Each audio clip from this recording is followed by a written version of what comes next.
Muito boa tarde, tadecianos luandeses e tadecianos do mundo.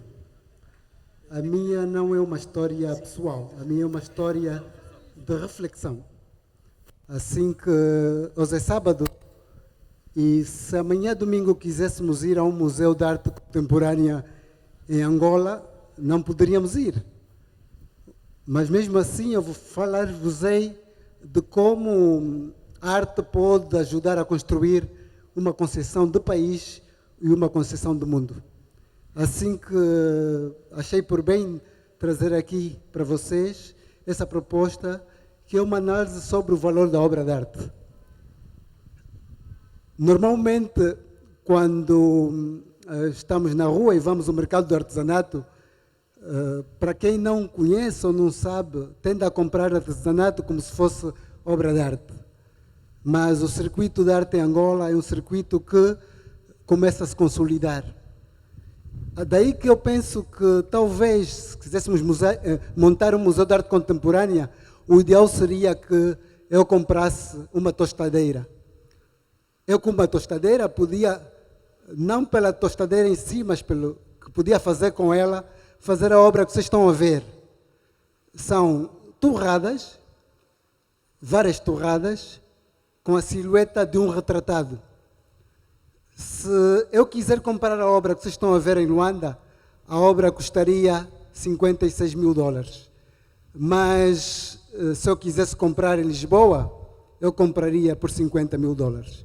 A minha ideia de base é que grande parte das produções artísticas e culturais angolanas, e em particular da arte contemporânea angolana que se está a fazer agora no mundo e aqui na cidade, vai valer dentro de muito pouco, muito mais do preço que tem. Portanto, a peça que vocês estão a ver, que se chama Pão Nosso de Cada Dia, é uma instalação do artista angolano Yonamine, que utiliza a silhueta do retratado, vocês sabem quem é, e através desta silhueta eu acho que ele consegue fazer o resumo de 43 anos de independência.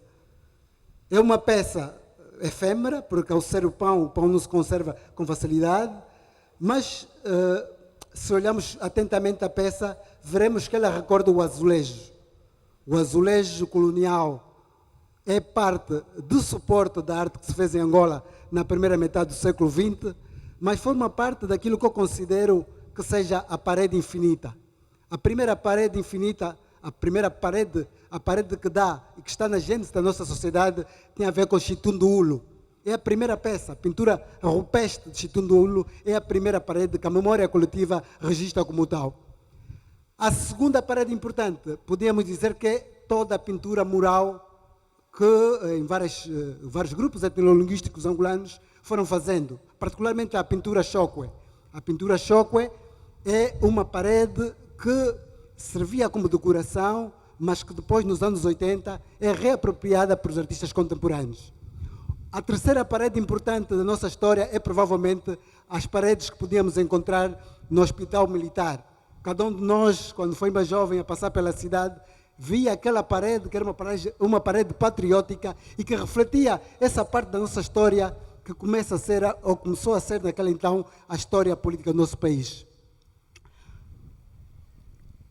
Vou fazer para que vocês se recordem. Estamos a falar Chitundu Ulu, pintura mural Chokwe, pintura patriótica. E depois há o trabalho que o Antônio Olo fez com os museques de Luanda. A peça que vocês estão a ver é uma peça que é uma maneira muito sofisticada de ver as paredes do museque.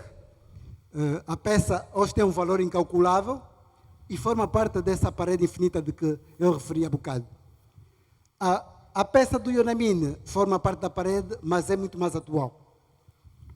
Portanto, nessa sequência da parede, que a parede é um suporte, uma peça importante é também a peça que vocês estão a ver, que é a obra do Francisco Vidal, que ele recria como suporte a katana que está na nossa bandeira, ele pinta sobre ela as flores de abril. É um artista angolano que vive entre Portugal e Angola, e ao ter-se apropriado da katana como suporte da sua obra, na verdade ele faz o corte, e significa a ideia de um corte que havia entre o colono e o colonizado. Quer dizer, nós podemos ter qualquer katana. Os kuduristas usam a katana de um modo diferente a como podia usar um artista contemporâneo. No caso específico, o Francisco Vidal fala de uma maneira que eu acho que é muito sublime. A katana em si é um instrumento rude, mas ele pinta sobre elas flores. Quer dizer que, efetivamente, a katana pode servir também e pode formar parte desta parede infinita de que eu me refiro a partir de Chitundul. Mas há outros artistas a fazer coisas. Artistas que muitas vezes são consagrados fora são muito aplaudidos, mas que nós aqui ou não temos as condições de os apresentar ou ainda não os apresentamos com a qualidade que podíamos. É o caso do Nástio Mosquito. Nástio Mosquito é um artista contemporâneo angolano também, que trabalha instalações com videoarte, e esta é uma peça da exposição dela em Valência, em Espanha. É um artista, vou dizer performance também, porque ele junta música, artes plásticas e poesia naquilo que ele faz. Portanto, obrigatoriamente tem de formar parte dessa parede infinita de que me referi. Mas há outras coisas mais experimentais. Por exemplo, esta peça da Zungueira, o túmulo da Zungueira desconhecida do Quiloange Caenda, é uma peça que surgiu a raiz do facto de que uma zungueira tinha sido morta nas ruas da cidade de Luanda. Formou parte do projeto Fucking Globo do ano passado, que foi realizado aqui no Hotel Globo em Luanda, e de algum modo eu acho que é um exemplo de uma peça que pode não ter um valor, eu pelo menos não sei o valor exato dela, mas que tem um valor importante naquilo que é a nossa narrativa coletiva. Tem a ver com a nossa história mais recente, mas sobretudo com a capacidade que nós devemos ter de aceitar nossas imperfeições. Se a zungueira está na rua, não é porque ela quer. A zungueira está na rua porque ela necessita estar na rua. E, portanto, não faz sentido não deixar que ela esteja aí.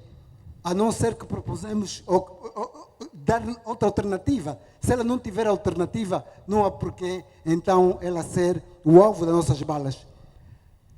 Quiloange que ainda trabalha também tudo o que tem a ver com memória histórica e da arte colonial. O suporte, não propriamente a parede, mas nesse caso o pedestal, é aí o espaço em que ele faz uma recriação da história colonial, trazendo e mostrando imagens que de algum modo podem ser caricaturais daquilo que é o cidadão atual, o político atual, o ativista atual. Mas qualquer um deles, neste caso pode ser até o espontâneo, formam parte da nossa memória coletiva e de algum modo também participam desta parede infinita que nos pertence. Mas a arte angolana contemporânea de hoje não está só preocupada com questões de ordem política. Temos estado a assistir uma espécie de introspecção, onde é que artistas como a Kezua, que é uma fotógrafa, está preocupada com a questão do corpo, com a questão do género e com a questão de como a mulher pode reconstruir-se a si própria e reinventar-se num contexto machista como pode ser e patriarcal como é o nosso. Portanto, ela também, por a fotografia normalmente tem de ser exposta e pode ser impressa até em parede, também forma parte da parede infinita da que eu me referia desde o início. Mas o mercado não é só parede. Há gente a fazer pintura de cavalete também. Ao contrário do que muitos pensam, a pintura de cavalete, essa que veio depois do Renascimento aqui aos nossos países, não é propriamente o grande suporte nosso. Mas mesmo assim, artistas como o Frank Lundange, como o Debrando Melo, como a Isabel Batista, como o Mampuia ou como a Joana Taia estão a trabalhar. O valor de cada obra é variável, mas eu acho que o importante é que eles estão a participar da reinvenção da nossa iconografia e da reinvenção da nossa história por imagens. Dentro de uns anos vamos poder dizer que também podemos pensar através das imagens.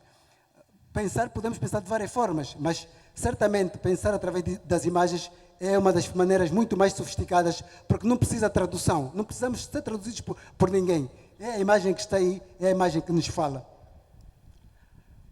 Outro exemplo de um artista que pode ser interessante no mundo de hoje, no nosso país, para começar, mas não só, é o Cristiano Mangovo. Cristiano Mangovo, neste caso específico, que é um artista e um pintor expressionista, está preocupado com a forma como nós nos juntamos, como nós vivemos e a noção que podemos ou não ter de boa vida. Eu acho que, em última instância, cada um deles e cada um dos artistas terá o seu valor no mercado. É verdade que o trabalho que temos estado a desenvolver desde há 25 anos tem posto sempre a obra de arte no centro dela. Mas se eu quisesse fazer uma avaliação em termos monetários do custo de cada uma das peças, eu não podia fazer só tendo em conta o mercado angolano.